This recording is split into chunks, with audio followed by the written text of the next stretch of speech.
Cela pourrait être une blague du 1er avril. Pour cette date tout sauf anodine, la maison d'édition Hachette UK publie un livre parodique moquant le suppléant, les explosives, et parfois risibles mémoires du prince Harry. Le détournement du très discuté livre débute dès son titre, Spare Us, Hardy. Un double jeu de mots. Le premier reprend The Spare, le titre original des mémoires, pour supplier épargnez-nous. Le second forme un mot valise après le prénom d'Harry et le mot parodie, en anglais. La couverture du livre reprend le portrait du prince utilisé pour son livre, mais barre sa bouche de 2 bouts de scotch. La première description commerciale du livre parodique donne le ton. Sa vie était un barrage constant d'intrusion de la presse et de manipulation, jusqu'à ce qu'il demande enfin que cela cesse.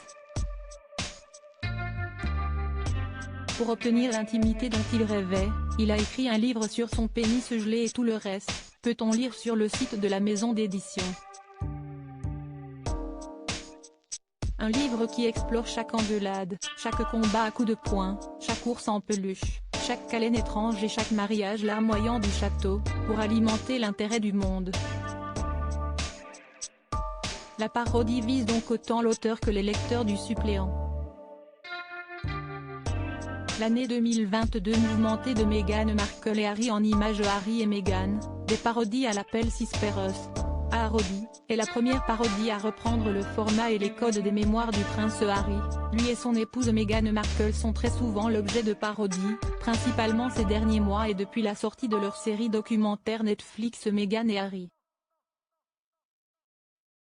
En février le dernier, le couple était la cible de plusieurs épisodes de la cinglante série animée South Park, dont le prince Harry était fan dans sa jeunesse.